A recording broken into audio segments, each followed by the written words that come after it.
దేవుని నామమునకు మహిమ కలుగును గాక. ప్రభుని మనం స్తుతించుదాం. హల్లెలూయా, హల్లెలూయా. ప్రభు సన్నిధిలో చక్కని సమయాన్ని మనం కలిగి ఉంటున్నాం. దేవుని వాక్యములో నుండి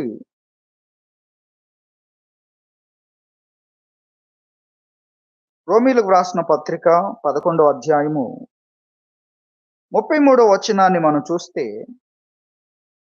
ఆహా, దేవుని బుద్ధి జ్ఞానముల బాహుల్యము ఎంతో గంభీరము, ఆయన తీర్పులు శోధింపనెంతో అశక్యములు, ఆయన మార్గములు ఎంతో అగమ్యములు.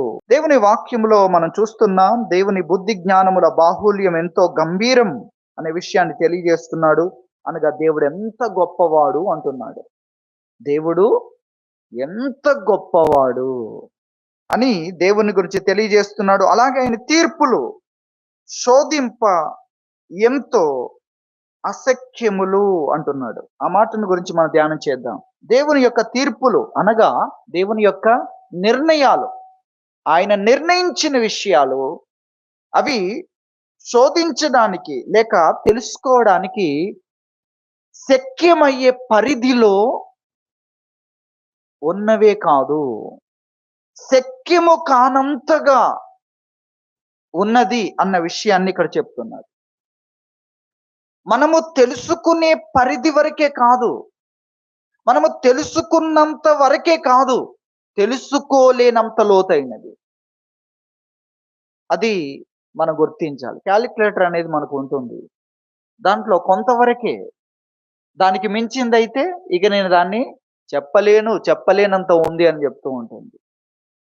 కాబట్టి అది ఇక్కడ తెలియజేస్తున్నాడు. శక్యమయ్యేది కాదు, అశక్యములు అంటే శక్యము కానంత ఉంది దాంట్లో. దేవుని నిర్ణయాల్లో ఆయన నిర్ణయాలు శోధించడానికి లేక తెలుసుకోవడానికి అశక్యము అంటున్నాడు. అంటే తెలుసుకునే అంత పరిధి కాదు, తెలుసుకోలేనంతగా ఉంది. దేవుని నిర్ణయాలు అంత గొప్పవి అన్న విషయాన్ని గురించి ఇక్కడ తెలియజేస్తున్నాడు. ఆయన తీర్పులు శోధింపనెంతో అశక్యములు. ఎంత లోతు ఉంది అని నువ్వు తెలుసుకోగలిగినంత కంటే, అక్కడే చాలా లోతైంది, కానీ అంతవరకే కాదు, నేను తెలుసుకోలేను, ఇంకా ఎంతో ఉంది ఆ గొప్పతనం అని చెప్పే అంతగా ఉంది అనే దాన్ని ఇక్కడ తెలియజేస్తున్నాడు. దేవుని గురించి మనం తెలుసుకునేది అంతా కూడా నేను అంత తెలుసుకున్నానని కాదు, ఇంకా ఎంతో ఉంది. దేవుడు మన పనికి జీతం ఇస్తున్నాడు ఇక్కడ, కానీ అది ఎంత స్వల్పమైంది, దానికి మించింది ఉంది. మనం ఇక్కడ ఐశ్వర్యాన్ని చూస్తున్నాం, మహిమైశ్వర్యం ఉంది. ఇక్కడ కొన్ని విషయాలు చూస్తున్నాం, అవన్నిటి బట్టి దేవుని స్తుతిస్తున్నాం, కానీ అదంతా కూడా క్షయమైపోయేది. అక్షయమైందే దేవుడు మన కోసం సిద్ధపరిచాడు. కాబట్టి ఇక్కడ దేవుని కార్యాలు ఎంత చూస్తున్నామో దానికంటే లోతైనవి దేవుని కార్యాలు. దేవుడు ఇక్కడ జీతం ఇస్తున్నాడు, కానీ ఇంకా ఆయన చేతిలో జీతం ఉంది. నువ్వు తెలుసుకొనలేని జీతం ఉంది. ఇక్కడ దేవుడు జీవితాన్ని ఇస్తున్నాడు, కానీ ఇంకా ఆయన చేతిలో జీవితం ఉంది. ఆ విషయాన్ని మనం చూస్తాం. అంటే మనం తెలుసుకునే దానికంటే కూడా ఆయన ఆలోచనలు, ఆయన కార్యాలు లోతైనవి. తెలుసుకోలేనంత ఉంది, అశక్యము. పరిశోధించి ఇక్కడ ఆయన తీర్పులు శోధించి అనగా తెలుసుకోవడానికి. ఆ శోధన ఎందుకు? తెలుసుకోవడానికి. శోధించడం, పరిశోధించడం అనుకోనండి, దానికంటే నువ్వు తెలుసుకునే దానికంటే కూడా లోతైంది అన్న విషయాన్ని చెప్తున్నాడు. శక్యమయ్యే దానికంటే కూడా అది లోతైనది దేవుని యొక్క తీర్పులు, దేవుని యొక్క నిర్ణయాలు అన్న విషయాన్ని మనం అర్థం చేసుకోవాలి. ఆయన కార్యాలన్నీ చూసినప్పుడు, ఆయన కార్యాలన్నిట్లో మనకు కనబడే విషయాల్లో ఒకవైపు ఆయన న్యాయాన్ని గొప్ప చేస్తాడు. ఆయన న్యాయ విధిని ఏమాత్రం చెరిపేవాడు కాదు. ఆయన కార్యాల గురించి మనం అర్థం చేసుకున్నప్పుడు చాలా మందికి చాలా సందర్భాలు అర్థం కాలేదు. మనకు కూడా అర్థం కాని ఉన్నాయంటే మనం ఖచ్చితంగా ఈ మాట పలకాల్సి ఉంది. నేను తెలుసుకునే దానికంటే అది గొప్పది, నేను తెలుసుకోగలిగిన దానికంటే గొప్పది, నేను తెలుసుకోలేనంత నాకు అశక్యం, నాకు శక్యమయ్యేది కాదు అని మనం పలకవలసిన వారమై ఉంటున్నాం. మనము ఆహ్, యోనా, యోనాను గురించి జ్ఞాపకం చేసుకుంటే, యోనా కోపం తెచ్చుకున్నాడు. దేవుడు చెప్తాడు, చెయ్యడు. చెప్పడం ఎందుకు? చేయడానికే గదా! మరెందుకు చేయట్లేదు? నాకు తెలుసు దేవుని మంచితనం, గొప్పతనం. ఆయనకి ఎవరిని బాధ పెట్టడం ఇష్టముండదు. ఎవరిని కొట్టడం ఇష్టముండదు. ఎవరిని నాశనం చేయడం ఇష్టముండదు. ప్రతి వారిని క్షమించాలని చూస్తుంటాడు. వారు అడగకున్నా ఆయన హృదయం క్షమాపణ కొరకు నాకు తెలుసు. ఆయన ఎవరు కొట్టడని నాకు తెలుసు. మరి కొట్టని దేవుడు ఎందుకు నా చేత ఈ విధంగా చెప్పించాలి? కొట్టనన్నట్లుగానే ఉండొచ్చు కదా! ఇన్ని సంవత్సరాలు ఉన్నట్లుగానే వారి పట్ల అని యోనా అనుకుంటున్నాడు.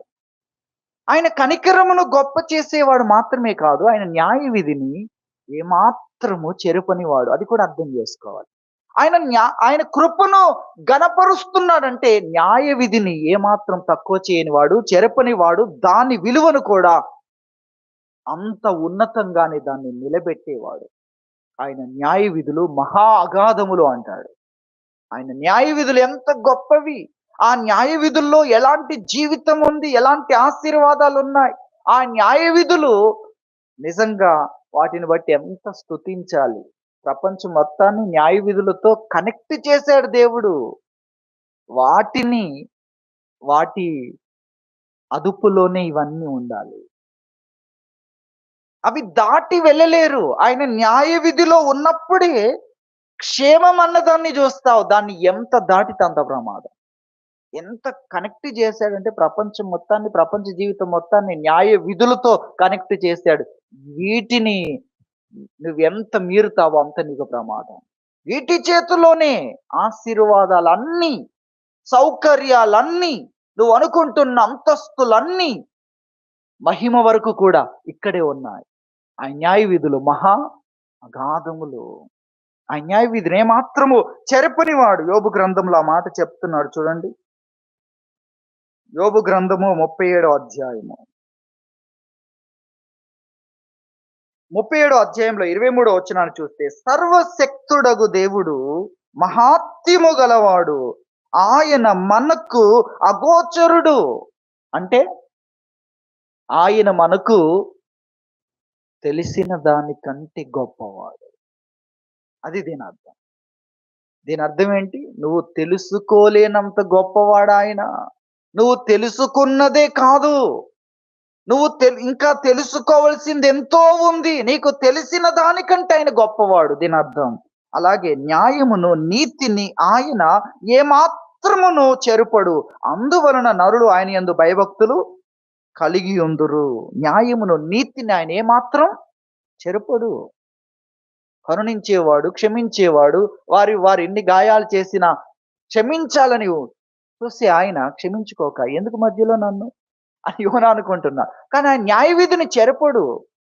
కాబట్టి న్యాయ విధి ప్రకారం వారి పరిస్థితి ఏంటో ఆయన తెలియజేయాలి. న్యాయాన్ని బట్టి మిమ్మల్ని అందరినీ కూడా 40 రోజుల్లో నాశనం చేయబోతున్నాను.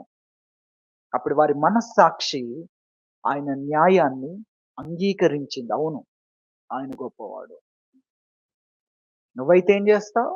తీర్పు తీర్చే స్థానంలో నువ్వుంటే ఇలాంటి పనులు చేసేవారిని నువ్వేం చేస్తావు? అదే ఆయన చేస్తున్నాడు. వారందరి హృదయము మెల్ట్ అయింది. వారందరి హృదయము సరెండర్ అయింది. మోకరించారు దేవుని దగ్గర. అవును, ఏమంటున్నారు వారు? అవును, ఇది నిజమే. మా క్రియలకు, మేము చేస్తున్న పనులకు మాకు అధికారం ఉండి ఎదుటివాడు మా మాట వినకపోతే వెంటనే చంపేస్తున్నాం, వెంటనే కొడుతున్నాం, ఈడ్చుకొని వెళ్ళి జైల్లో పడేస్తున్నాం. మరి దేవుడు చెప్పినవన్నిటికి మేము విస్మరిస్తే ఆయన ఏం చేయాలి? మరి హృదయములో ఆయన ప్రకటించడం ద్వారా ఏం జరిగిందో తెలుసా? రాజు కూడా ఏం చేశాడండి? రాజు కూడా విని రాజవస్త్రాలు తీసివేసి గోనె పట్టెను దాన్ని ధరించి, దేవుని ఎదుట తగ్గించుకునే విధానాన్ని అంగీకరించి గోనె పట్ట ధరించి బూడిదలో వెళ్ళి కూర్చున్నాడు. ఎవరు? రాజు కూడా అంగీకరించాడు హృదయంలో. ఆయన తీర్పులు ఎంతో గొప్పవి అంటున్నాడు. ఆయన తీర్పులు, అవును ప్రభు, నేను ఆలోచించలేదు, కానీ నేను ఆలోచించిన దానికంటే గొప్పది. నీ న్యాయం, అవును, నీ న్యాయానికి నేనేం చేస్తున్నాను? సింహాసనం నుండి దిగి గోనె పట్ట ధరించి బూడిదలో కూర్చొని తలను నేల మీద పెట్టి నిన్ను గౌరవిస్తున్నాను. నీ తీర్పులు అంత గొప్పవి. ఇదంతా ఎందుకు వచ్చింది? ఆయన న్యాయ విధిని చెరపడు. ఆ న్యాయమును బట్టి ఆయన ఆ తీర్పు చెప్పకపోతే కృప ఉంది ఆయనలో. కృపను గొప్ప చేస్తున్నాడు అనేది మనకు అర్థమవుతుంది. యోనా మనకంటే అద్భుతంగా ఆయన మనసును గురించి చెప్పాడు. అవును, ఆయన ఆయన ఎవరు? క్షమించుటకు సిద్ధమైన మనస్సు గలవాడు. ఆయన ఎవరు అనేది అది నిజమే. ఆ విషయం అది నిజమే అనేది మనం చూస్తున్నాం. కానీ న్యాయము ప్రకటించకపోతే న్యాయ విధిని చెరపడు ఆయన. న్యాయాన్ని ప్రక్కన పెట్టాడు ఆయన. న్యాయము కూడా, న్యాయమును ఇటు కనికరం, న్యాయం ఒకవైపు ఉంటుంది, కనికరం మరొక వైపు ఉంటుంది. న్యాయానికి శత్రువుగా కనికరం ఉంటుంది, కనికరానికి శత్రువుగా న్యాయం ఉంటుంది. కానీ రెంటిని కలపగలిగిన వాడు ఆయన. అది ఊహించలేం మనం. ఆయన కలిపాడు గనుక మనకు అర్థమవుతుంది కానీ లేకపోతే ఆశ్చర్యం. ఆయన ఆ యొక్క ఆయన దగ్గరికి ఒక సంగతిని తీసుకొచ్చారు. ఆయన బోధ చేస్తున్నాడు. మందిరంలో బోధ చేస్తున్నాడు. అటువంటి సమయంలో ఒక స్త్రీని తీసుకొని వచ్చారు. ఆమె వ్యభిచార పాపంలో పట్టబడిందని శిక్షించడానికి అందరు కలిసి వచ్చి, నీవేమంటావు అని ఆయన దగ్గర తీసుకొచ్చారు. ఆ సమయంలో ప్రభువు గాని ఇంకెవరైనా గాని ఉన్న ఆప్షన్ ఒకటే. కావాలంటే ఇంకొక వ్యక్తిని కూడా చంపవచ్చు. అంతే కదా! మీకు అర్థమవుతుందా? పురుషుడేడి తీసుకురా అంటే పురుషుడిని. కావాలంటే ఇంకొక వ్యక్తిని, ఆ స్త్రీతో పాటు పురుషుడిని కూడా చంపడం. చంపడం మాత్రం ఖాయం. దానికి ఎదురుగా ఉంది ధర్మశాస్త్రం. ఇక ప్రభువు ఏదన్నా మాట్లాడితే ఈమె చేసిందా? మరి ఈమెతో చేసినోడేడి? అతన్ని కూడా తీసుకురండి అని అంతవరకే అక్కడ చేయడం అనేది జరుగుతుంది. కానీ ఆయన చేసిన కార్యం చూస్తే, ఆయన తీర్పులు చూస్తే ఏం చేశాడు ఆయన? ధర్మశాస్త్రాన్ని కాదన్నాడా? లేదు. ధర్మశాస్త్రం చెప్పిన దాన్ని కాదన్నాడా? కాదు. లేదు. నిజమే అన్నాడు ఆయన. అటు ధర్మశాస్త్రం చెప్పిన దాన్ని వ్యతిరేకించలేదు. అలాగే ఆయన ఆమెను కాపాడాడు. ఎలా జరిగింది? ఆమెను చంపాలి అని ఎదురుగా నిలబడ్డ ధర్మశాస్త్రాన్ని కూడా ఆయన కొట్టివేయలేదు. లేక దాన్ని కాదు, లేక అది తప్పు, లేక దాన్ని వ్యతిరేకించి అదేం చేయలేదు. అది ఎందుకొరకు ఆ తీర్పు వచ్చిందో దాన్ని, ఆ న్యాయ విధిని అలాగే ఉంచాడు. అలాగే ఆమెను కాపాడాడు. ఎలా జరిగింది రెండు? న్యాయాన్ని చెరపకుండా అలాగే కనికరాన్ని, కనికరము న్యాయము రెండు ఎలా? న్యాయము చంపమంటుంది, కనికరం కాపాడమంటుంది. న్యాయ విధినైనా చెరపాలి, కనికరాన్నైనా తీసేయాలి. కానీ రెంటిని కలపడం ఎలా జరిగింది? అది ఆయన చేసిన దాంట్లోనే కనుగొనగలం. కాబట్టి ఆయన యొక్క తీర్పులు, ఆయన యొక్క నిర్ణయాలు ఎంత గొప్పవి, ఎంత ఘనమైనవి అన్న విషయాన్ని మనము గ్రహించాలి. మనం తెలుసుకునే దానికంటే కూడా అది గొప్పది. కాబట్టి ఇక్కడ ఆయన న్యాయమును, నీతిని ఏమాత్రము, ఎంత మాత్రం కూడా చెరపడు ఆయన. అది దేవుడు. దేవుడంటే అందుకే ఆయన శరీరధారి కావాల్సి వచ్చింది. అందుకే ఆయన మరణానికి లోనయ్యే శరీరంలోనికి రావాల్సి వచ్చింది. పాప ఆ శరీర ఆకారముతో పాపము తాకగలిగిన ఆ పరిస్థితిలో శోధనకు గురి కాగలిగిన, శోధించబడగలిగే సాతాను కూడా ఎదురుగా నిలిచి శోధించే తక్కువ స్థితిలోనికి రావాల్సి వచ్చింది. ఆయనకేం తక్కువ? దేవుని గురించి ప్రకటించే దాంట్లో సువార్త అనేది మనకు ఉంది కదా, దాన్ని మాత్రమే ఏం చెప్పాడు? సర్వలోకానికి వెళ్ళి సర్వ సృష్టికి ప్రకటించమన్నాడు. సర్వలోకానికి వెళ్ళి సర్వ సృష్టికి ప్రకటించు. సైతాన్ ఏం చేస్తున్నాడు? ఒక చట్టము సృష్టిస్తున్నాడు. ప్రార్థన చేస్తేనే నేరం అన్నట్లుగా ఈ రోజున ఏం చేసినా అంత నేరం కాదు. కానీ దీన్ని అలా చరిత్రలో ఆయన చెప్పిన తర్వాత అనేకుల చట్టాలు మనం చూస్తే చాలా విచిత్రం. అపోస్తులను అనేకులను చంపిన విధానం చూస్తే దేనికి? పౌలును జైల్లో వేసిన దేనికి? సువార్త ప్రకటించాడు. అంటే ఏంటి? చాలా లోతైంది. సువార్తను గురించిన విషయం చాలా లోతైంది. దేవుడు తాను మనుషుల కొరకు చేసిన త్యాగం అది ఎంత లోతైందో మీరు ఆలోచించండి. దేవుడంటే ఎవరు? మహామహిమలో ఉన్నాడు. దేవుడంటే ఎవరు? ఆయన గురించిన గొప్పతనాన్ని వర్ణిస్తే దాన్నంతటిని కాదనుకున్నాడు. అంత మాత్రమేనా? దాన్నంతటిని కాదనుకున్న ఆయన ఏ స్థితికి దిగొచ్చాడు? ఏ స్థితికి దిగొచ్చాడు? ఆయన ఎక్కడ నిలబడ్డ అందరిని దాసులుగా చేసుకోగలడు. కానీ ఆయన ఎక్కడికి నేను పరిచారం చేయించుకోవడానికి రాలేదు. ఆయన ఎక్కడ నిలబడిన అందరూ రాజులు కూడా సాష్టాంగ పడాల్సిందే. కానీ దానికోసం ఆయన దాని కొరకు రాలేదు. త్యాగం చేయడానికి వచ్చాడు. వెల చెల్లించడానికి వచ్చాడు. ప్రాణం ఇవ్వడానికి వచ్చాడు. పరిచర్య చేయడానికి వచ్చాడు. అవన్నీ ఆయన చెప్పాడు. అది సువార్త. ఎంత లోతైంది చూడండి.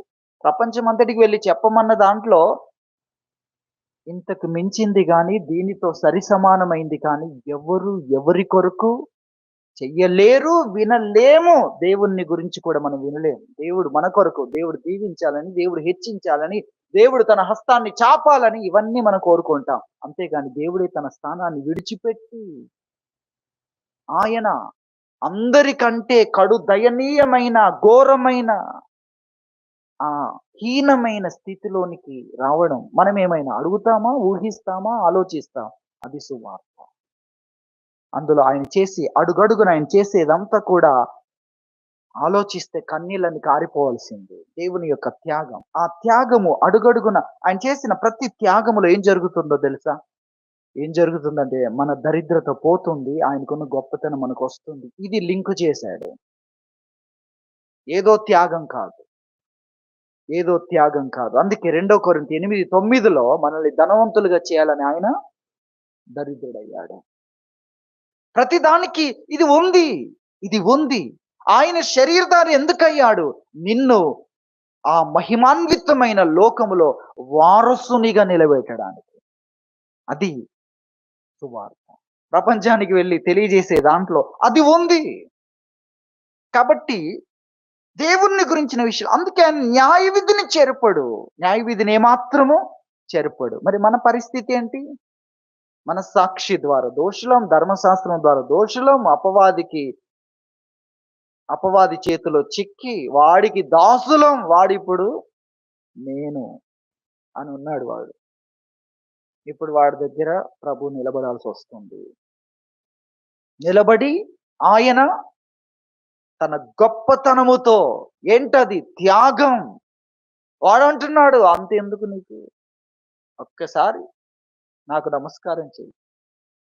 ఏమి చేయాల్సిన అవసరం అంత త్యాగం వీళ్ళ కొరకు నువ్వు ఇప్పటికే ఎక్కువ త్యాగం చేసావు. పరలోకాన్ని విడిచిపెట్టుకొని నా ముందు ఒక మానవునిగా మానవునిగా నోటి ఊపిరి చేత చంపగలిగిన శక్తి గల ఆయన ఎక్కడున్నాడు? ఏ స్థానములో ఉన్నాడు?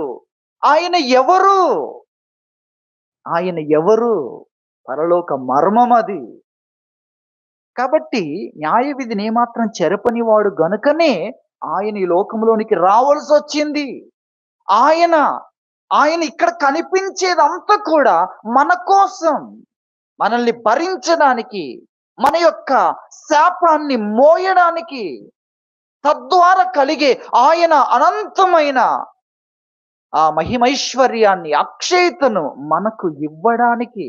అందులో ఏముందో తెలుసా? ఎన్నటికీ అక్షయత చూడలేని మన పరిస్థితి, దుస్థితిలో ఉన్న మన కోసము దేవుడు ఆయన చేసిన దాంట్లో ఎంతుందో తెలుసా? ఎంతుంది అనేది ఎంత ఆశ్చర్యం. పరలోకం చేరుకోవడమే కాదు, పరలోకంలో గొప్ప గొప్ప స్థానాలు పొందుకోవడం కూడా ఇక్కడికి లింక్ చేశాడు ఆయన త్యాగంలో. ఆయన సింహాసనం మీద కూడా కూర్చోగలిగినది ఇక్కడికి తీసుకొచ్చాడు. ఏం తీసుకొచ్చాడు ఆయన ఇక్కడికి? అది ఎక్కడుంది? పరలోకములో ఉన్నది. దాని కొరకైన స్థానాలు ఇక్కడున్నాయి. వాటి కొరకైన జీవితం ఎక్కడుంది? పరలోకానికి సంబంధించిన విషయాల కొరకైన జీవితం ఎక్కడుంది? ఆశ్చర్యం మన అనుదిన సాధారణ జీవితంలో ఉంది. చూసారా? పనికి రాని దాని కొరకు బ్రతుకుతున్నాం కదా మనం. అది పనికి రాదని మనకి ఇప్పుడు తెలియదు. ఇప్పుడు తెలిస్తే మనకెందుకు అంత ఆసక్తి, మనకెందుకు అంత పరుగు? లాస్ట్‌కి తెలుస్తుంది. మనం సంపాదించుకునేది ఇది పనికి రాదు. మనం సంపాదించిన ఘనత గాని, మనం సంపాదించుకున్న పేరు గాని, మనం సంపాదించుకున్న ధన సంపన్నుడు అని మనుషులు అనుకున్న ఆ ధనం గాని ఏమాత్రం అక్కరికి రాదు. నిన్ను కాపాడడానికి, బ్రతికించడానికి, నీ బాధను తగ్గించడానికి, నేను ఈడ్చుకొని వెళ్తున్న మరణం ముందు అది ఎందుకు పనికిరాదు. నీ పేరు గాని, చివరికి నీ మంచితనం కూడా పనికిరాదు. నేను మంచివాణ్ణి అని మరణం ముందు నిలబడితే ఏం జరుగుద్ది? అది సరిపోదు. నేను నీతిమంతుణ్ణి, నీ నీతి చాలదు. శాస్త్రుల నీతి కంటే, పరిసయ్యుల నీతి కంటే నీ నీతి అధికం కావాలి. అంతకంటే అధికం అంటే దాన్ని దేవుడు ఇక్కడికి తీసుకొచ్చాడు. తన నీతిని మన మీద కప్పాడు. దీనితో నువ్వు పరలోకము ద్వారములు తెరవబడాల్సిన అవసరం లేదు. నువ్వు వస్తుండగానే తెరుచుకుంటుంది. ఆ నీతిని మన మీద కప్పాడు. కాబట్టి ఆయన న్యాయ విధిని ఏమాత్రము చెరపడు. అందుకొరకే ఆయన ఇంతటి త్యాగం చేయాల్సి వచ్చింది. ఆయన యొక్క తీర్పులు ఎంత గొప్పవి, ఆయన నిర్ణయాలు ఎంత గొప్పవి. ఆయన న్యాయ విధిని ఏమాత్రం చెరపనివాడు. అలాగే ఆయన కార్యాలన్నిటిలో కూడా కనికరం ఉంది. ఆయన కార్యాలన్నిట్లో కూడా కృప ఉంది. ప్రతి కార్యములో కృపను కనుగొనగలం. న్యాయ విధిని చెరపడు, అలాగే కనికరాన్ని విడిచిపెట్టాడు ఆయన. అది కూడా ఆశ్చర్యం దేవుని గురించి. ఆయన తీర్పుల్లో ఏముంది? న్యాయమును గొప్ప చేయడం ఉంది. అలాగే ఆయన తీర్పుల్లో కనికరం ఉంది, కృప ఉంది. ఇది ఆశ్చర్యం. 145వ కీర్తనలో 9వ చరణాన్ని మనం చూస్తే, యెహోవా అందరికీ ఉపకారి, ఆయన కనికరములు ఆయన సమస్త కార్యముల మీద ఉన్నవి. ఎన్ని కార్యాల మీద ఉన్నవి? సమస్త కార్యాల మీద ఏముంది? కనికరం. ఆయన కనికరపడే విధానాలు ఉన్నాయి. ఆయన తీర్పులన్నిట్లో కనికరం ఉంది. ఆయన తీర్పులు తీర్చే ఆ తీర్పులన్నిటిలో 100 అయినా 1000 అయినా వాటన్నిట్లో కూడా ఏముంది? కనికరం ఉంది. ఆయన కనికరములు ఆయన సమస్త కార్యముల మీద ఉన్నాయి. ఆయన కనికరం ఉంది. అలాగే 17వ చరణాన్ని చూస్తే, యెహోవా తన మార్గములన్నిటిలో నీతి గలవాడు. ఆయన ఎలాంటి వాడు? నీతి గలవాడు. ఆ నీతి కూడా చాలా గొప్పది.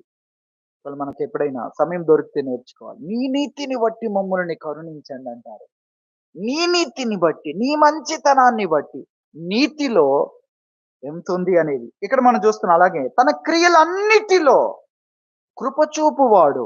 ఆయన ఏ క్రియ చేసినా ఆయన తీర్పులన్నిట్లో కృప కూడా ఉంది. కనికరాన్ని కూడా చేతిలోకి తీసుకుంటాడు. కనికరాన్ని మర్చిపోయి వ్యక్తి యొక్క స్థితిని, వ్యక్తి చేసిన ఆ నేరాలు, న్యాయ విధి రెండింటినీ చూసి తీర్పు తీర్చేవాడు కాదు. ఆయన కనికరం కలిగిన వాడు. కాబట్టి అటువైపు న్యాయ విధిని చెరపడు, న్యాయాన్ని, నీతిని ఏమాత్రం దాని విలువను తక్కువ చేయడు. అలాగే ఆయన కనికర పడకుండా ఉండడు. కాబట్టి ఆయన తీర్పులు ఎంత గొప్పవి, ఎంత ఆశ్చర్యం. 85వ కీర్తనలో అందుకే భక్తుడు అంటాడు, ఆశ్చర్యకరమైన మాట. 85వ కీర్తన 10వ చరణాన్ని చూస్తే, కృపా సత్యములు కలుసుకొనినవి, నీతి సమాధానములు ఒకదానినొకటి ముద్దు పెట్టుకొనినవి అంటాడు. కృప సత్యము రెండు వేరు.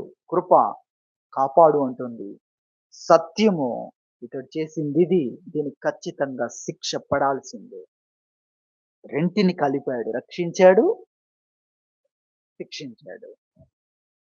చూసారా? రక్షించాడు, ఆయన రక్షించాడు, కృప చూపించాడు. శిక్ష కూడా జరిగింది, శిక్ష కూడా జరిగింది. మన రక్షణ కొరకు ఆయన ఏం కావాల్సి వచ్చింది? శిక్ష పొందాల్సి వచ్చింది. శిక్ష జరిగింది, రక్షణ జరిగింది. కాబట్టి అదే మనం ఇక్కడ గ్రహించాలి.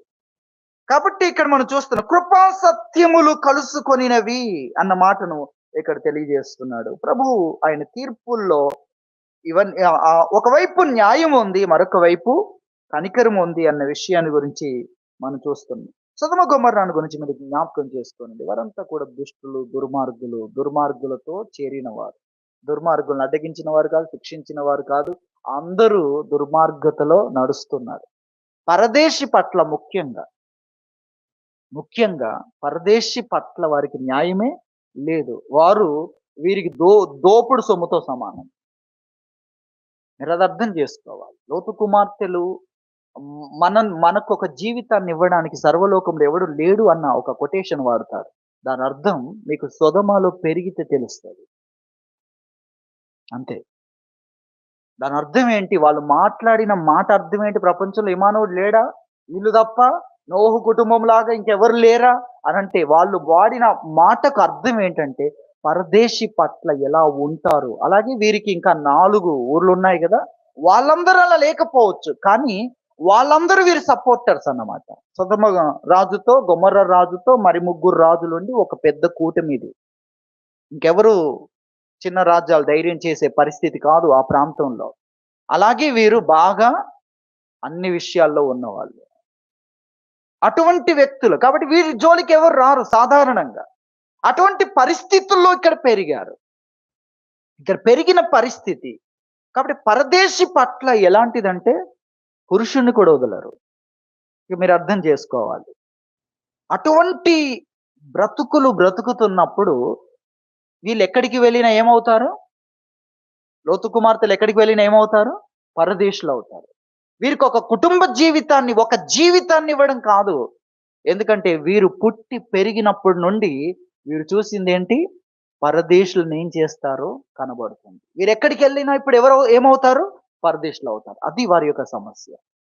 సరే, మనం ఇక్కడ సొదొమ గొమొర్రాను గురించి ఆలోచిద్దాం. దేవుడు తన న్యాయ విధిని ఆయన చూసి న్యాయ విధిని బయలుపరిచాడు. తన నిర్ణయం ప్రకటించాడు. ప్రకటించిన ఆయన ఏం చేయాలనుకుంటున్నాడు? మొత్తం చెత్తనంతటిని కాల్చేయాలనుకుంటున్నాడు. దానికి చెత్త లోపలికి వెళ్ళడం ఎందుకండి? చెత్త బయట నుండి కాల్చేయొచ్చుగా. డైరెక్ట్‌గా సొదొమ గొమొర్రా ఆ చుట్టుప్రక్కల ఎత్తైన ప్రాంతంలో ఉండి, కొండ మీద ఉండి, పైకి అగ్ని గంధకాలను పంపించమని పైనున్న పరలోక ప్రభుత్వాన్ని ఆ యొక్క అగ్ని గంధకాలను ఆపరేట్ చేస్తున్న వాళ్ళకి గ్రీన్ సిగ్నల్ ఇస్తే వాళ్ళు కురిపించేస్తారు. వీళ్ళెందుకని లోపలికి వెళ్ళడం? అదే కనికరం. లోపలికి వెళ్ళి వాళ్ళ క్రియలు చూస్తున్నారు ఎలా ఉన్నారు.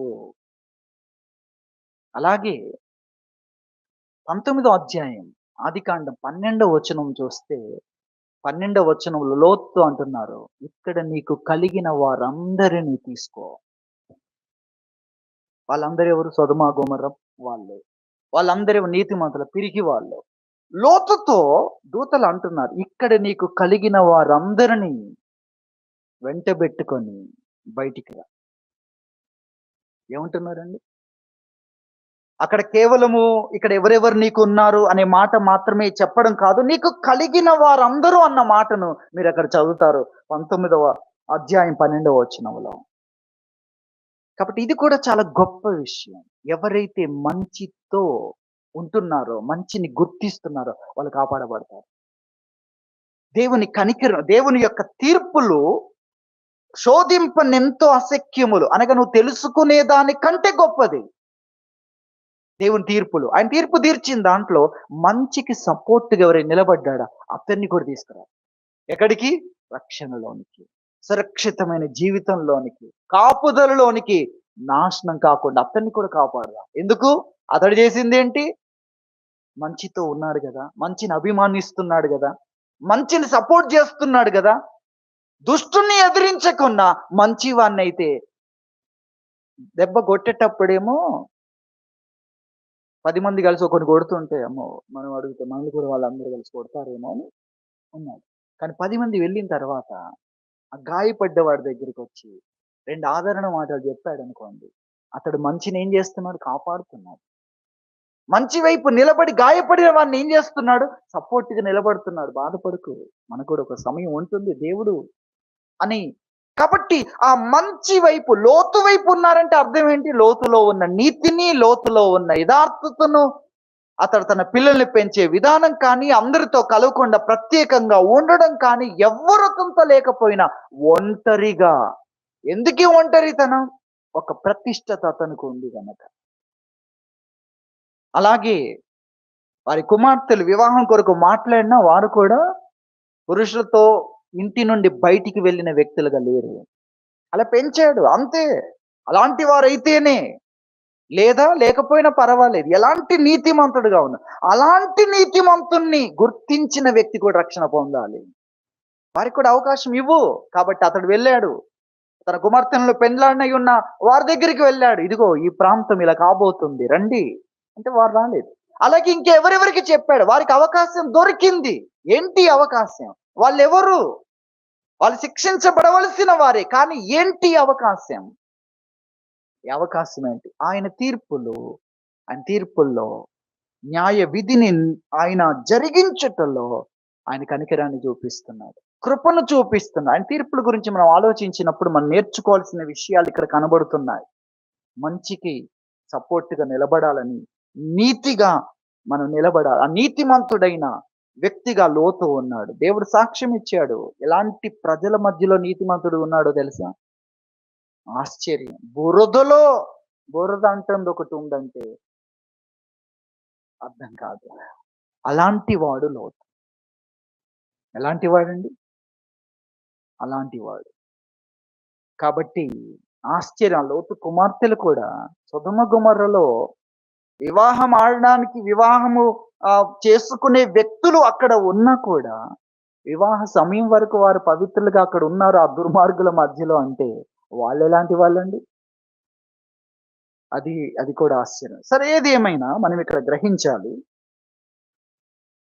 సొదొమ గొమొర్రా నాశనం చేయాలనుకున్నప్పుడు, నాశనం చేయకుండా దేవదూతలు వారి మధ్యలోనికి వెళ్లి వారెలా ఉన్నారు అని చూడ్డం, శిక్షించే ముందు కూడా చేతిలో వాళ్ళను దహించి అగ్నిని పెట్టుకొని కూడా వాళ్ళను చూడడం లేదండి.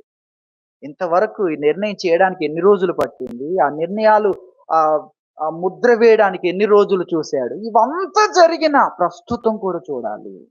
ఎక్కడైనా పశ్చాత్తాపడేవాడు, ఎక్కడైనా హృదయంలో నొచ్చుకునేవాడు, ఎక్కడైనా తనను గురించి నేనైతే ప్రత్యేకంగా ఉండాలి అనుకుని మాట్లాడుకునేవాడు. అలాంటి వాడు ఉన్నాడా? శిక్షించే సమయం వచ్చినా కూడా దేవుడు ఒకవైపు న్యాయ విధి ఆయన ఏమాత్రం చెరపడు. రెండో వైపు చూడండి ఆయన తీర్పుల్లో ఈ సంగతులను మనం చూస్తున్నాం.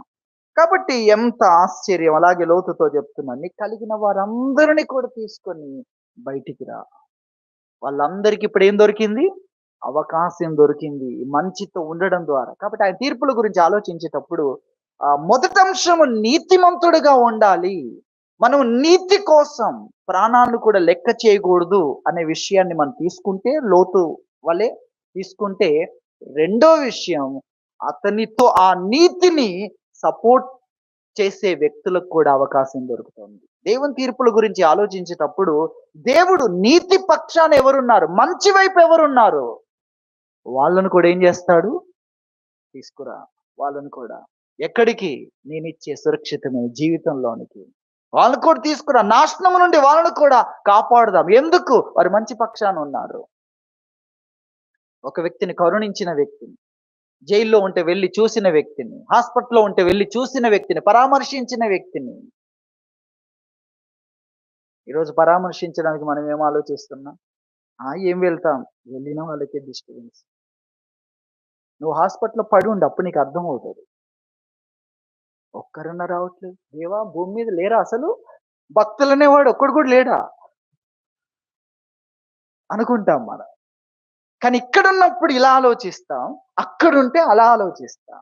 అందుకే మీరు బంధించబడినట్టు, మీరు బంధించబడినట్టు బంధకములో ఉన్నవని గుర్తు చేసుకో. నువ్వు కూడా బంధించబడి ఉంటే ఏం ఆలోచిస్తావు? అది ఆలోచించి వాళ్ళని గుర్తు చేసుకో. ఏం సహాయపడాలి? ఒకడు దారి మధ్యలో దొంగల చేతిలో చిక్కి పడున్నాడండి. మనం ఆ దారి గుండా వెళ్తే ఏం చేస్తాం తెలుసా? ఏం చేస్తామండి? అమ్మో! ఇక్కడ దొంగలున్నట్లున్నారు. మీకర్థమైందా? పారిపోతాం. ఇక్కడ ఎవరున్నారు? దొంగలున్నారు. దొంగలున్నారని భయంతో పారిపోతాం. కానీ అతడు ఆ విధంగా కాదు. అతడు వ్యాపారం నిమిత్తం వెళ్తున్నాడు. తన దగ్గర ధనం ఉంది కొంత. తను కొన్ని వస్తువులు తీసుకొస్తాడని చాలా మంది ఎదురు చూస్తున్నారు ఇంట్లో. అలాగే తన దగ్గర పని చేస్తున్న వాళ్ళు. దాని కొరకొచ్చాడు. ఇప్పుడు మధ్యలో ఆగాడు. కొర ప్రాణంతో ఉన్నాడు. ఈ కొర ప్రాణం అంటే ఈ ఆఖరి ప్రాణం గనుక నేను తీసుకెళ్ళే లోపు చచ్చిపోతే నా మీద పడుతుందేమో. ఎన్ని విషయాలు లేవు అతనికి. మన ఇలా ఆలోచించాం గానీ, ఇలా ఆలోచించండి మీరు. ఎన్ని విషయాలు లేవు. అన్నిటికి ఏం చేశాడు? అన్నిటిని ప్రక్కన పెట్టాడు. సహాయం చేయడమే ముఖ్యం. అలా అనుకున్న వారిని దేవుడు ఏమంటున్నాడు? రండి. మీరు కూడా రండి. ఇదిగో నా రాజ్యాన్ని స్వతంత్రించుకోనని. ఎందుకు? నీవు ఆకలిగొన్న వ్యక్తిని చూసి ఏం చెయ్యాలి అతనికి? ఆహారం ఎక్కడుంది? వెళ్ళావు, ఆహారాన్ని కొన్నావు, తీసుకొని వచ్చి అతనికిచ్చావు. అలాగే లేదా నీ నీ నీ కోసమన్న ఆ కొంచెం అన్నములో ఒక సగం నాకు సరిపోతుంది. మిగిలినంత నీళ్ళతో నింపుకుంటాను అని సగం అతనికి పెట్టావు. కాబట్టి దేవుని తీర్పుల గురించి ఆలోచిస్తున్నప్పుడు ఇది రెండవదిగా మనం గుర్తు చేసుకోవాలి. కాబట్టి ఆయన తీర్పులు ఎంత గొప్పవి. ఆయన తీర్పులు ఎంత గొప్పవి. ఆయన ధర్మశాస్త్రమును ఇచ్చింది కూడా నీ మేలు కోసం. ఏం చెప్తున్నాడు ఆయన? నీ మేలు కొరకు. ఒకసారి ఆ మాటను చూద్దాం. ద్వితీయోపదేశ కాండం 10వ అధ్యాయము 13వ వచనం చూడండి. 10, 13లో నీ మేలు కొరకు నేడు నేను నీకు ఆజ్ఞాపించు యెహోవా ఆజ్ఞలను కట్టడలను అనుసరించి నడుచుకొందును అను మాట కాక నీ దేవుడైన యెహోవా నిన్ను మరేం అడుగుచున్నాడు? ఇంకేం అడుగుతున్నాడు దేవుడు నిన్ను? ఇదే కదా. ఏమడుగుతున్నాడు? నీ మేలు కోసం నేను నీకు ఇస్తున్నా ఈ ఆజ్ఞలు పాటిస్తాను, అనుసరిస్తాను. ఈ మాట కావాలి. ఎందుకు? నీ మేలంతా దీంట్లో ఉంది. నీ సుఖమంతా, నీ సౌకర్యం, నీ యొక్క అభివృద్ధి, నువ్వు కోరుతున్న అంతస్తులన్నీ ఇక్కడున్నాయి. అదంతా ఆయన కనిపెట్టి, ఆయన అన్ని ఎరిగిన వాడు గనక ఆయన మనకు సహాయం చేయడానికి ఇస్తున్నది అనుసరిస్తానన్నమాట. అది అనుసరిస్తే ధర్మశాస్త్రం ఎందుకొరకు? ఆయన దయ పొందడానికి. కృప ఎందుకోసం? ధర్మశాస్త్రం నెరవేర్చడానికి. కాబట్టి మనం జ్ఞాపకం చేసుకుందాం దేవుని నిర్ణయాలు, దేవుని తీర్పులను గురించి ఈ విషయాలన్నీ కూడా మనం చూస్తున్నాం. దేవుని నిర్ణయాలు ఎంత గొప్పవి. ఒక పరిసయ్యుడు ప్రభుని ఇంటికి భోజనానికి పిలిచాడు. ఆ ఇంట్లో భోజనం చేస్తూ ఉండగా జరిగిన సంఘటన మనకు తెలుసు. ఆ ఊర్లో పాపాత్మురాలు అనబడుతున్న ఒక స్త్రీ వచ్చింది, ప్రభు దగ్గరికి వచ్చింది. ఆమె పశ్చాత్తాపడుతుంది, కన్నీళ్లు కారిపోతున్నాయి, కన్నీళ్లతో ఆయన పాదములు కడుగుతుంది, తన తల వెంట్రుకలతో తుడుస్తుంది. ఆ పరిస్థితిని అక్కడ మనం చూస్తున్నాం. అలాంటి సమయంలో ఆ పరిసయ్యుడు అనుకుంటున్నాడు, ఏంటి ప్రభువు ఆయన పాదాలను తల వెంట్రుకలతో తుడుస్తుంటే పాదాలు తాకనిస్తున్నాడేంటి? నేనైతే ఇలా చెప్పేవాడిని, నువ్వు ఇలాంటి వ్యక్తివి. ఆయన ప్రవక్తేనా? ప్రవక్త అయితే ఆమె జీవితం అంతా ముందే తెలియాలి కదా. ఆయన ప్రవక్తే కాదు, ప్రవక్త కంటే గొప్పవాడు. ఆయన ప్రవక్తే కాదు, ఆయన ఎవరు? క్రీస్తు. ఆయన యేసు క్రీస్తు ప్రభువు. ఆయన ప్రవక్త వరకే ఆలోచిస్తున్నాడు. ఆమె గురించి తెలియక అలా ఆమె భక్తిపరురాలు అనుకుంటున్నాడు ఆ పరిసయ్యుడు. కాబట్టి ప్రభు అతనితో మాట్లాడుతున్నాడు. ప్రభువు నిర్ణయాలు ఉన్నాయి చూసారా, అవి ఎంత గొప్పవి. న్యాయ విధిని చెరపడం కాదు, నువ్వు అర్థం చేసుకునే దానికంటే లోతైంది. ఆయనకు తెలియక కాదు, తెలిసిన ఎందుకు, ఏమిటి అని చూస్తే ఆశ్చర్యం. దాన్ని అర్థం చేయించడానికి కోసం ప్రభువు డైరెక్ట్ పాయింట్లోకి దిగాడు. నీతో ఒక మాట చెప్పాలనుకుంటున్నాను అన్నాడు. ఇతడేమో లోపల ఆలోచిస్తున్నాడు ఇవన్నీ. నీతో ఒక మాట చెప్పాలనుకుంటున్నాను. ఒకవేళ అతని పేరు సీమోను. సీమోన్, నీతో ఒక మాట చెప్పాలనుకుంటున్నాను. చెప్పండి ప్రభువా అన్నాడు. ఒక యజమానునికి ఇద్దరు దాసులు ఉన్నారు. వారిద్దరు అప్పు చేశారు. ఒక వ్యక్తి ఏమో ఎక్కువ అప్పు చేశాడు, ఒక వ్యక్తి తక్కువ అప్పు చేశాడు. ఇద్దరి అప్పు క్షమించాడు యజమానుడు. ఎవరు ఎక్కువ సంతోషపడతారు అని అడిగాడు. ఎవరి అప్పు ఎక్కువగా ఉండి క్షమించబడిందో వారికి ఎక్కువ సంతోషం కలుగుతుంది. రూ. 100 ఉన్న వ్యక్తి రూ. 100 కదా, మొత్తానికైతే సంతోషిస్తాడు. కానీ లక్షల్లో ఉన్నవాడు అప్పు పోయిందనుకోండి. కాబట్టి నువ్వు కూడా నేరం చేసిన వాడివే. నేరం చేసి కుష్ఠరోగం వచ్చి స్వస్థత పొందిన వాడతను. నువ్వు కూడా అందుకొరకు ప్రభువును పిలిచి ఆ విధంగా భోజనం పెడుతూ ఉన్నాడు. నువ్వు కొన్ని తప్పులే చేశావు. ఇవన్నీ నువ్వు చేయకపోవచ్చు ఇంత పెద్ద ఎత్తున. కానీ ఈమె అంత పెద్ద ఎత్తున చేసింది. కానీ ఇక్కడ క్షమించేటప్పుడు ఆమె నీకంటే ఎక్కువగా సంతోషపడుతుంది. అందుకే నువ్వు ఇక్కడ భోజనం సెలబ్రేషన్, కానీ ఆమె నన్ను గౌరవించిన విధానం ఎలా ఉందో తెలుసా? నువ్వు నన్ను గౌరవించిన విధానం ఇలా ఉంది. నువ్వు క్షమించబడినందుకు, నీవు ఈ యొక్క ఆరోగ్యంలోనికి వచ్చినందుకు నీ విధానం ఇలా ఉంది. కానీ ఆమె విధానం చూడు. ఆమె విధానం అని ఒక్కొక్క పాయింట్ అక్కడ చెప్పాడు. ఎంత లోతుగా ఉందది. నిజమే. నేను కన్నీళ్లతో నీ పాదములు కడగలేదు. కనీసం వణుకుతూ ఆ యొక్క నీళ్ళని తీసుకొచ్చి ఆయనకు అందించడం కూడా చేయలేదు. నీ నీ కృతజ్ఞత పైపైన ఉంది. కానీ ఈమెది చూడు, కన్నీళ్లతో ఆ పాదములు కడుగుతుంది. తల వెంట్రుకలతో పాదములు తుడుస్తుంది. నీ భక్తి నా పట్ల ఎలా ఉంది? ఇది ఎలా ఉంది? అన్న విషయాన్ని చెప్పాడు. కాబట్టి ఎవరు ఎక్కువగా క్షమించబడతారో వారి కృతజ్ఞత ఎక్కువ ఉంటుంది. వారు ప్రేమించే విధానం కూడా ఎక్కువ ఉంటుంది అన్న విషయాన్ని చెప్పగానే అతనికి ఇంత లోతైనదా? మనకు కూడా ఇప్పుడు ఎంత అర్థం అవుతుంది? ఇంత లోతైనదా? ఆయన నిర్ణయాలు ఎంత లోతైనవా? ఆశ్చర్యం కలుగుతుంది. అది మనం గుర్తించాలి. అందుకే అపోస్తలులైన పౌలు లేక సౌలుగా ఉన్నప్పుడు అతన్ని కరుణించిన విధానం అందరికి అర్థం కాకపోవచ్చు. అతను చేసిన నేరాలకు శిక్షిస్తేనే బాగుండేది, అందరికి బుద్ధి వచ్చేది అనుకోవచ్చు. కానీ అతన్ని కరుణించిన విధానాన్ని బట్టి చూస్తే అతని ద్వారా జరిగిన సేవ కానీ మిగిలిన వారందరూ నిజముగా మీ నిర్ణయం ఎంతో గొప్పది. ఆ రోజు మీ నిర్ణయాన్ని బట్టి మేమేదో అనుకున్నాం, కానీ ఈరోజు మీరు చేసిన ఆ నిర్ణయము ద్వారా జరుగుతున్న సేవ కానీ అతని త్యాగము కానీ ఎవరైనా అలా ఉన్నారా? అందరూ ఆ సేవలో ఉన్న వాటిని వినియోగించుకుంటే ఈయనేమంటున్నాడు తెలుసా? ఉచితంగా చేయడమే నా జీతం అంటున్నాడు. ఏంటట ఆయన జీతం? ఉచితంగా చేయడమే నా జీతం. అలాగే నేను అందరికీ అప్పున్నాను. ఎందుకు అప్పున్నావు? దేవుడు నన్ను కరుణించినందుకు ఆ కరుణ యొక్క అప్పున్నాను. ప్రతి వ్యక్తికి నేను అప్పున్నాను. నేను చేసే సేవ అంత అప్పు తీర్చుకోవడానికే అన్నాడు. ఎంత గొప్ప విషయం! కాబట్టి దేవుని నిర్ణయాలను గురించి మన విషయాలన్నీ కూడా చూస్తున్నాం. ఆయన నిర్ణయించాడు.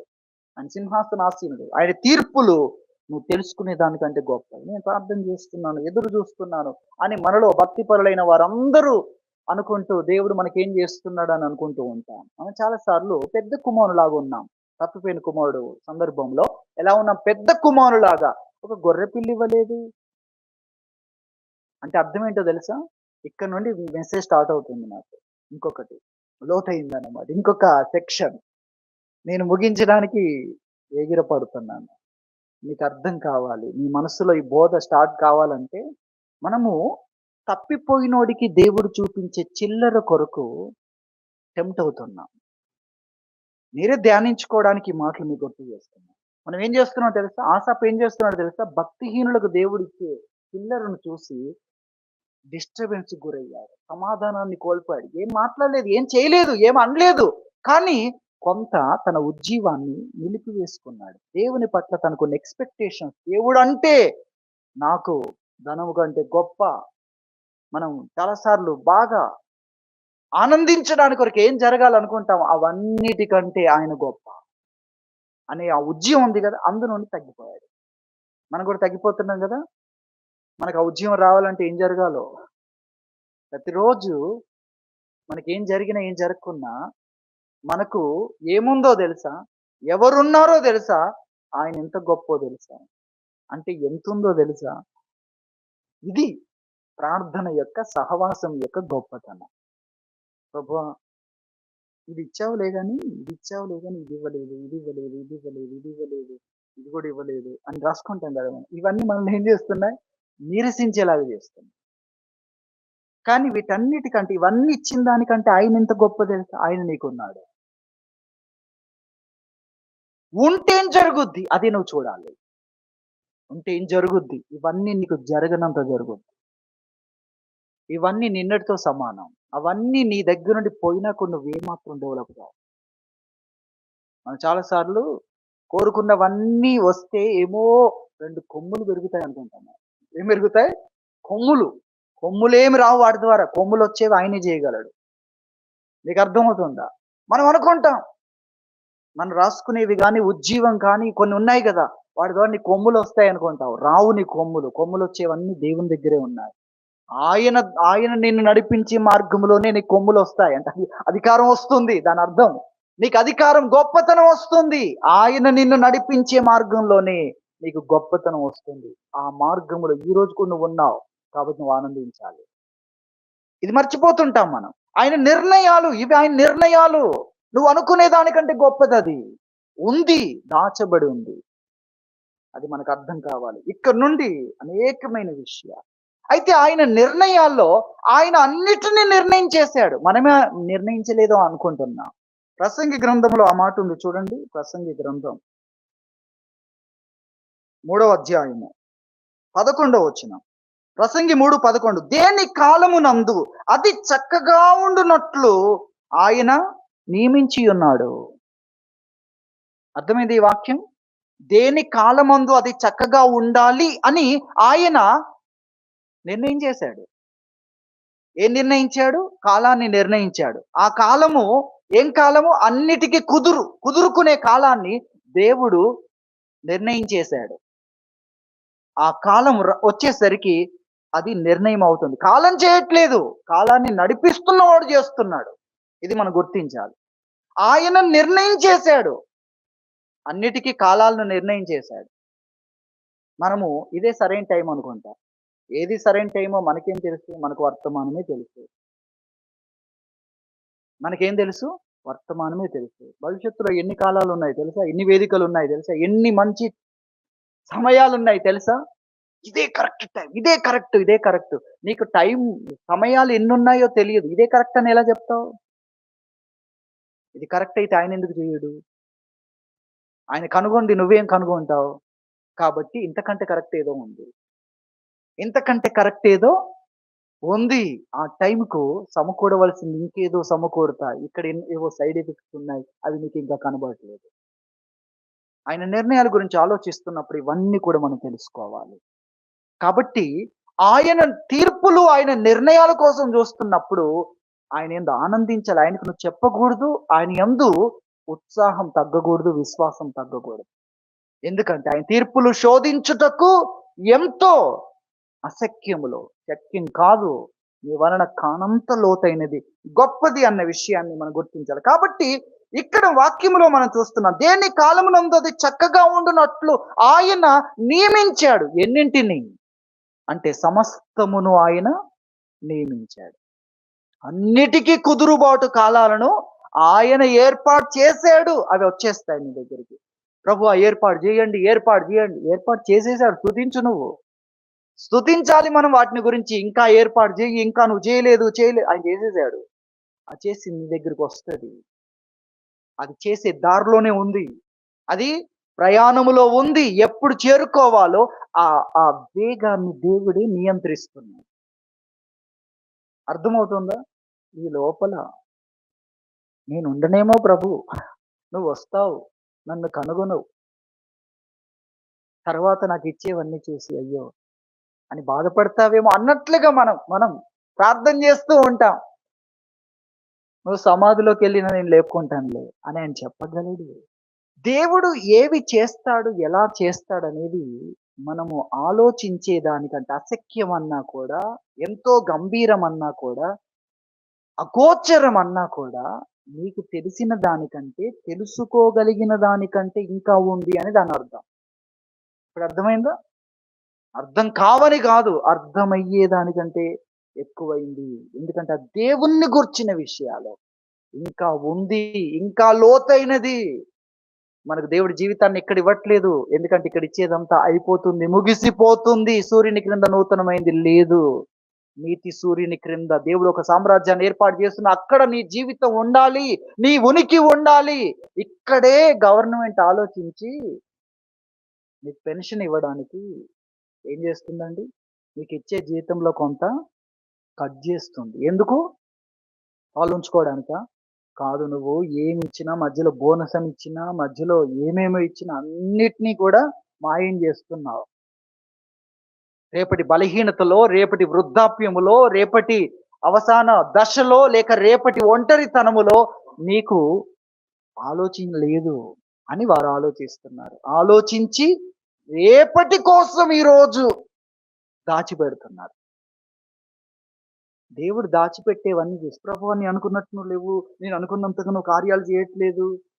నువ్వు అనుకున్నంత కాదు. నువ్వు ఊహించలేనంత ఆయన దగ్గర ఉంది. ఆయన చేతుల్లో ఉంది. ఇదంతా మనం గ్రహించాలని ప్రభు మనకు తెలియజేస్తున్నారు. ఇవన్నీ మనం జ్ఞాపకం చేసుకున్నప్పుడు మనం గ్రహించాల్సిన కొన్ని విషయాలున్నాయి. అవన్నీ చదివినట్లు మీకు జ్ఞాపకం చేస్తాను. ఒకటి, ఆయన ఆయన తీర్పులను గురించి మనం ఆలోచిస్తున్నప్పుడు నీతిని ఏమాత్రము కూడా మనం విడిచిపెట్టకూడదు. నీతి న్యాయాలను ఏమాత్రము కూడా ప్రక్కన పెట్టకూడదు. ఎందుకంటే అందులో శాశ్వతమైన బహుమానం ఉంది. అందులో ఏముంది?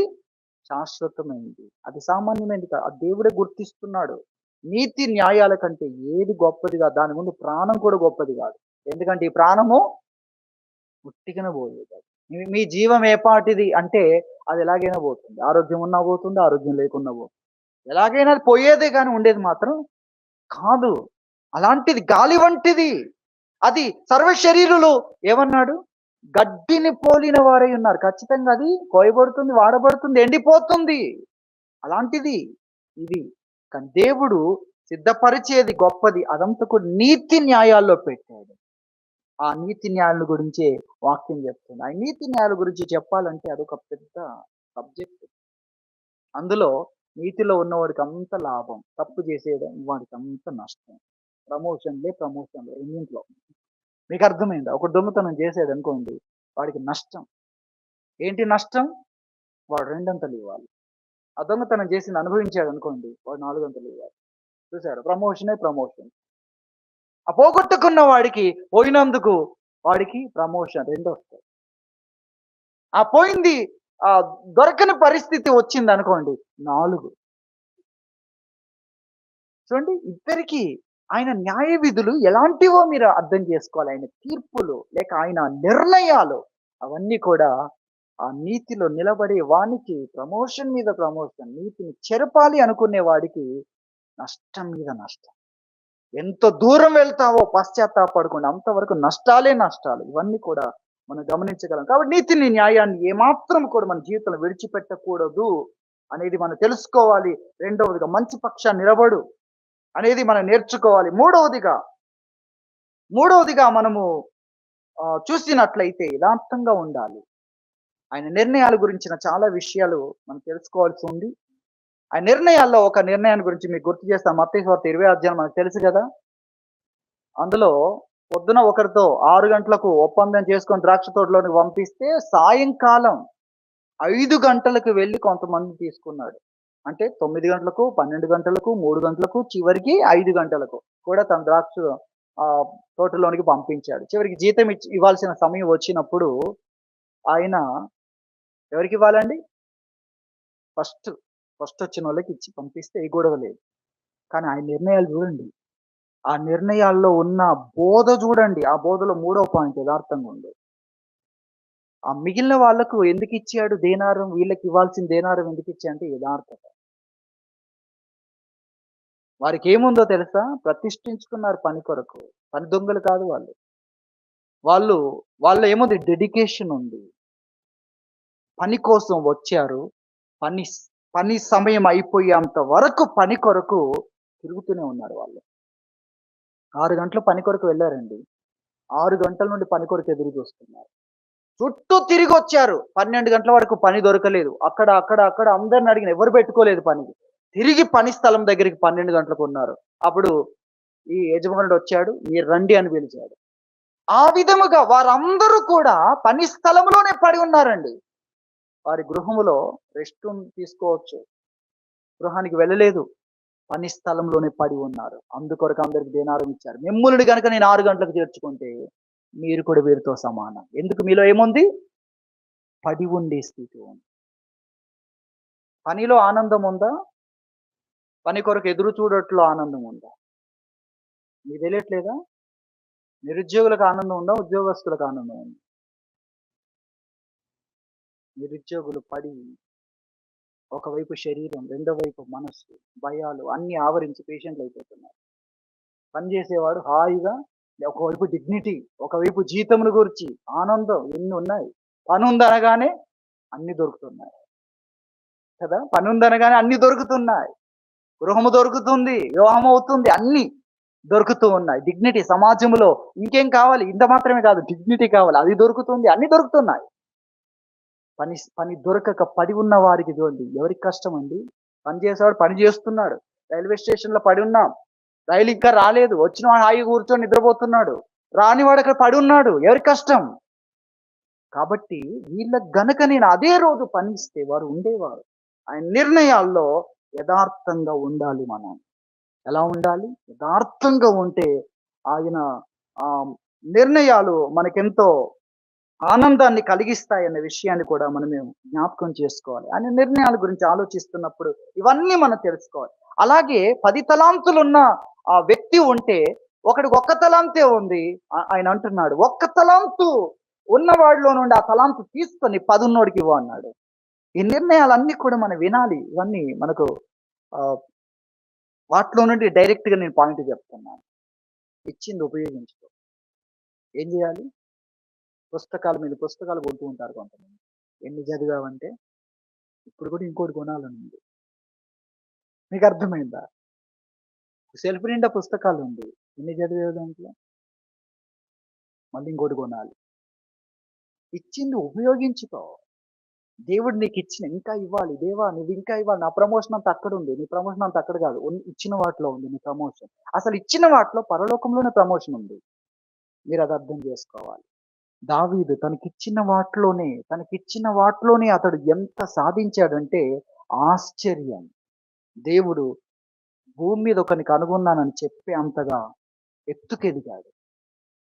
ఆ ఎత్తుకెదిగితే కుటుంబం కూడా గుర్తించలేని దుస్థితిలో ఉన్నాడు బాహ్యంగా. కానీ ఇంకో రకంగా దేవుడు గుర్తించాడు. ఆ ఏరియా కాదు. అసలు ఆ ఇశ్రాయేలు దేశంలోనే దేవుడు గొప్పగా చెప్పాడు. అంతేకాదు అసలు అతని గురించి చెప్పిన దాంట్లో చూస్తే ఇంతకంటే ఇష్టడు ఇంకొకడు లేడన్నంతగా చెప్పాడు. అంటే అది కేవలం రాజరికం కోసమే కాదు దేవుడు. తన హృదయాన్ని పంచుకునే అంతగా అతడు అంత ఎత్తుకెదిగాడు. అది కూడా ఆశ్చర్యం. అలాగే సమూయేలు కూడా చూడండి. సమూయేలు ఎంత ఎత్తుకెదిగాడు. అది కూడా ఆశ్చర్యం. ఇవన్నీ మనము గుర్తించాలి. కాబట్టి ఇచ్చినవి ఉపయోగించుకో. ఆ ఒక్క తలాంతు ఉన్నవాడు దాన్ని ఉపయోగించుకోవట్లేదు. అతనికి అన్నిచ్చారు. అతనికి నాకన్నిస్తే, నాకదిస్తే, ఇదిస్తే. ఇచ్చింది చెయ్యి. ఇచ్చింది చెయ్యి. ఎవరితోనూ పోల్చుకొని ఏదో చేసి అలా ఆ విధంగా ఉండకూడదు అన్న విషయాన్ని మనం గుర్తించాలి. ఇచ్చిన దాన్ని ఉపయోగించుకునే వారుగా ఉండాలి. చివరిగా దేవుని కొరకు కనిపెట్టుకోవాలి. మనము లాజరు గురించి చూస్తాం. అతన్నెలా గౌరవించాలో, అతన్నెలా ఘనపరచాలో, అతన్నెలా సన్మానించాలో, అతనికి ఏమివ్వాలో దేవుడు చూసుకున్నాడు. అలాగే యోబును మనుషులందరూ నిందిస్తున్నారు. చివరికి అతనంటే తెలిసింది ఎవరికండి? స్నేహితులకు. వారు కూడా ఎలా నిందించారు? "నీకొచ్చే నష్టాలు చూస్తే నీకు అర్థం కావట్లేదా?" అని అన్నారు. కానీ యోబు మాత్రం ఎలా ఉన్నాడో తెలుసా? "నువ్వెన్ని చెప్పినా ఈ గాలి మాటలు నా హృదయాన్ని తాకలేవన్నాడు." మన చరిత్రలో చూస్తే రాముని గురించి ఒక మాట ఉంటుంది. గుర్తొచ్చింది గనుక మీకు జ్ఞాపకం చేస్తాను. రాముడు తన కష్టాలు తలెత్తుకున్నప్పుడు నా అంతటి పాపి ఈ భూమి మీద లేడేమో అని అనుకుంటూ ఉంటాడు. మీకు అర్థమైందా? ఎందుకంటే తనకొచ్చిన కష్టాలు చూసి తన హృదయం కూడా నిందిస్తూ ఉంటే, అసలు భూమి మీద ఇన్ని కష్టాలు నాకే వచ్చాయంటే అందరికంటే నేనే పాపినేమో అని అనుకున్నాడు. కానీ యోబు అనుకున్నాడా? యోబు స్నేహితులు నిరూపణలు ముందు పెట్టిన యోబు ఏమన్నాడంటే, రాజు వలె నేను దేవుని దగ్గరికి వెళ్లి లెక్క అప్పగిస్తా అన్నాడు. సరే మనం జ్ఞాపకం చేసుకుందాం.